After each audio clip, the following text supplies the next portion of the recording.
I never thought I'd be the guy writing about finding out his wife was cheating on him, especially not right before our wedding. I mean, everything looked fine, or so I thought. Her name was Emily, beautiful, confident, a bit snarky, but I loved her.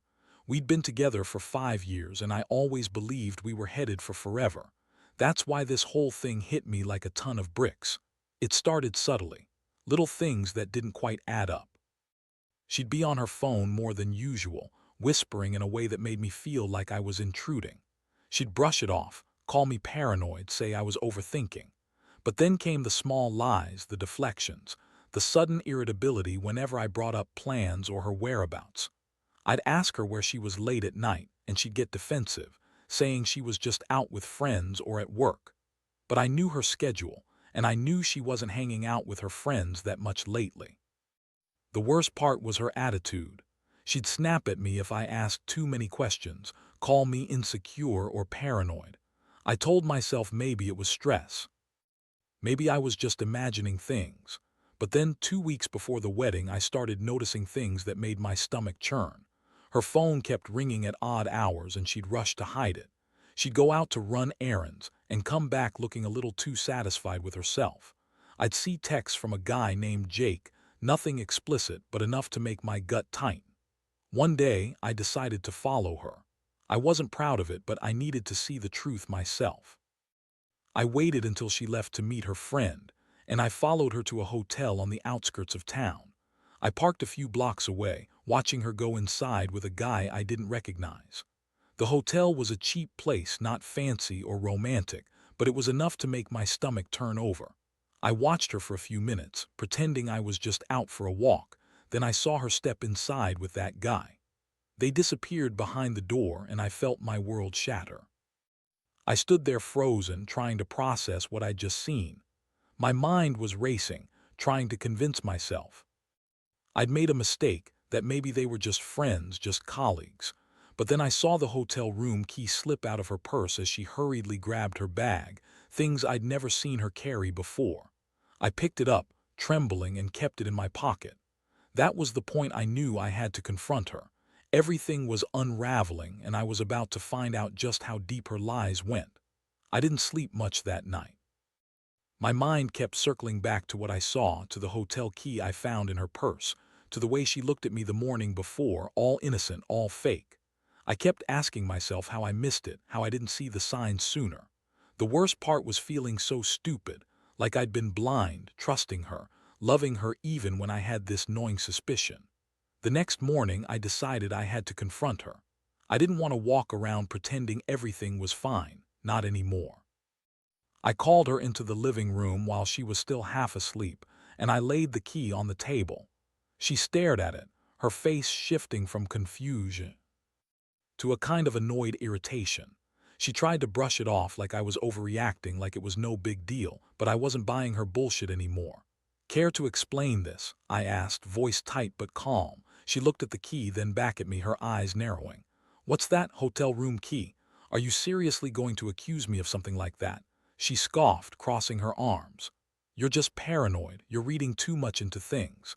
Maybe I went out with a friend.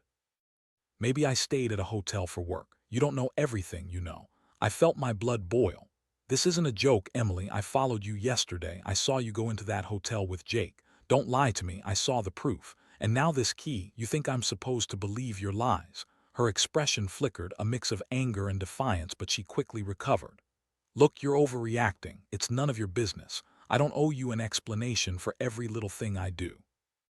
I clenched my fists. "It is my business when you're cheating on me. I've been patient, but I can't keep pretending I don't see what's happening here. I loved you, Emily. I wanted this to work, but I can't trust you anymore."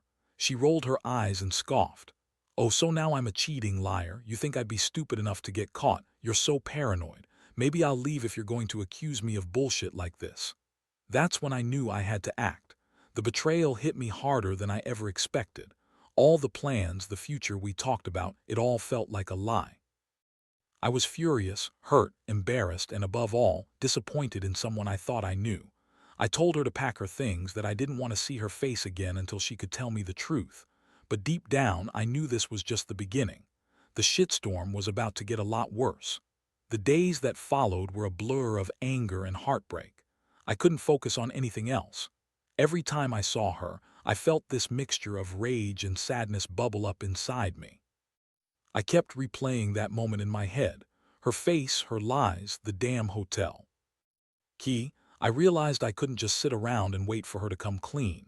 I had to plan my next move carefully because I knew she wasn't going to admit to anything easily, especially not after I confronted her so directly.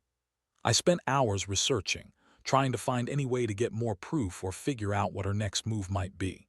I checked her phone, her emails, anything that could give me more insight.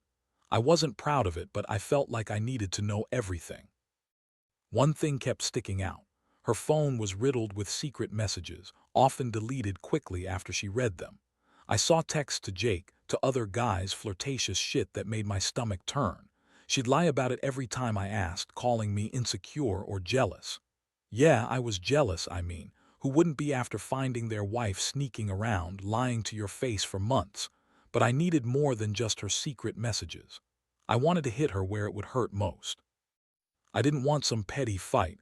I wanted her to feel the pain she'd caused me.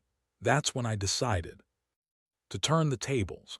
I started thinking about revenge, a way to make her realize what she threw away. I wasn't just gonna walk away, no. I wanted her to see that I wasn't some fool who'd be played and discarded like a piece of trash. I spent the next couple of days setting things up. I got in touch with a private investigator who specialized in infidelity cases. I needed proof that she was sleeping with someone else, not just texts and hotel keys. I needed video or photos, something concrete I could use if I decided to confront her again or take legal action. It was a gamble. I'd never done anything like this before, but I was desperate. I also reached out to a few friends, asked them to keep an eye on her, see if they noticed anything. I told myself I was doing this to protect myself, but honestly, a big part of me just wanted her to feel the pain she'd inflicted. Meanwhile, Emily kept acting like everything was normal. She'd go to work, come home, pretend I was just overreacting, but I saw the cracks in her mask. She started snapping at me more, trying to throw me off balance. She accused me of being paranoid, called me clingy or insecure. I could see she was nervous, almost desperate, but she'd never admit to anything directly. That only made me more determined. I knew she was hiding something, and I was going to find out exactly what it was. One night, I caught her in a lie. She claimed she was staying late at the office, but I saw her sneaking out of her apartment after I went to bed. I followed her, my heart pounding, and saw her meet up with Jake at a bar downtown. They were kissing, hands all over each other, no doubt about it now. That was the moment I realized I wasn't just imagining things. My wife was having sex with my best friend. That's when I knew I had to go all in. I couldn't let her get away with it, not without making her feel the pain she'd been trying to hide from me. That night, after watching her slip out of the apartment with Jake, I felt like my world was crashing down. I stayed in the shadows, watching until they both disappeared into the bar. My mind was racing a million miles a minute. I felt sick, betrayed, humiliated. How could she do this to me? After everything we'd been through, all the promises, the plans for our future, it was like she had been lying right to my face all along. The next day, I knew I had to confront her again, but this time with even more proof. I had the videos, the photos, everything I needed. I set my plan in motion. I called her at work, told her I wasn't feeling well, and asked her to come home early. When she arrived, I was waiting for her in the living room, my phone recording everything. I wanted her to see that I wasn't bluffing, that I had caught her red-handed. She walked in, her face already tense, her eyes darting around nervously. "What's going on, Andy?" she asked, trying to sound casual. I nodded toward the phone. "I think you know exactly what's going on. I followed you last night. I saw you at that bar with Jake. I have pictures, I have video, I have proof you're sleeping with my best friend." Her expression froze for a moment, then she started to lie. "Andy, listen, it's not what you think. We're just—" "Stop," I cut her off. "You think I don't know what you've been doing? All those secret texts, the hotel key, sneaking out at night. I've seen enough. I trusted you, I loved you, but you lied, cheated, and betrayed everything we had." She looked furious, then desperate. "You don't understand. It's not like that. Jake and I were just what? Sex buddies, that's all it was." I heard myself say, voice trembling with rage. You had sex with my best friend. How could you do that to me, to us? She was crying now, tears streaming down her face, but it didn't matter. Nothing could undo what she'd done. I felt cold, numb, angry all at once. All the memories of good times, the plans, the love, they suddenly felt meaningless. I realized that I couldn't stay with someone who'd lie and cheat like this, who'd betray me so completely. That confrontation marked the end of everything. I told her to pack her things and leave. No more explanations, no more pretending. I knew I had to cut her out of my life completely. But even as she stormed out, crying, screaming that she loved me, that it was a mistake, I knew better. This wasn't some mistake, it was a choice she made. And I was done being the fool who got played. From that moment, I decided I'd focus on healing and moving on, no matter how much it hurt. The aftermath hit me harder than I expected. The house felt emptier than ever, even though she was gone. Every corner, every piece of furniture seemed to remind me of what I'd lost, not just the love, but my trust, my sense of stability. I spent days trying to process it all. At first, I sank into a kind of numb shock. I couldn't believe I had been so blind, so naive. How could she lie so convincingly, fake so much? It was like waking up from a nightmare I never knew I was in. Friends and family told me to be angry, to get revenge, to do something to make her feel the pain she'd caused. Honestly, I was tempted. Part of me wanted her to suffer, to feel the same betrayal I felt. But deep down, I knew revenge would bring real peace. It was just a way to lash out, to mask the hurt. Still, I couldn't help but think about how I'd make her regret everything. I started planning little ways to make her regret her choices, like revealing what I knew to her new boss, or maybe sending that footage to her family just to watch her fall apart. One thing I knew for sure, I had to get her out of my life completely. I started packing up her things, giving her the ultimatum to come get her stuff or I'd send it to her. That was one of the hardest things I ever had to do, watching her belongings leave my house. It felt like ripping out a piece of myself, but I'd made my decision. No more her lies, no more her manipulations. I was done with the betrayal. I realized I had to rebuild from the ground up, even if it meant starting over alone. I also reached out to a therapist, knowing I needed help sorting through the emotional wreckage. For the first time in a long while, I admitted how broken I felt. I'd trusted her blindly, loved her fiercely, and she threw it all away for Jake. I felt humiliated, angry, and devastated all at once. But I also knew I had to find a way to move forward, to heal from this betrayal. I started slowly, trying to focus on myself, my work, my friends. It was a brutal process, but I told myself I'd come out stronger. That was the plan, at least. Now I reflect on what I've learned. Trust is fragile, and sometimes people hide who they really are behind a mask. Never ignore the signs, no matter how small. And most importantly, don't let someone's lies define you. I might be hurt, but I'm still standing. I'll rebuild my life, piece by piece, and learn to trust again someday. If I could give one piece of advice, it's this. Listen to your gut and don't let anyone treat you like a fool. Because betrayal cuts deep, but you get to decide how to heal from it. Looking back now, I realize that the whole experience changed me in ways I never expected. I used to believe in fairy tale endings, in the idea that love was enough to carry you through anything. But betrayal has a way of stripping away all that naivety. It's a brutal lesson in human nature, a reminder that some people will hurt you just because they can. It's also a hard truth that sometimes the only way to truly move on is to accept the pain, face it head on, and refuse to let it define your future.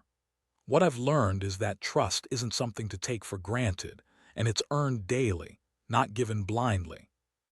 I've come to understand that self-respect is the most important thing, even if it hurts to walk away from someone you love deeply. I won't lie. There are days when I still feel the sting of betrayal, days when I question whether I'll ever fully trust again.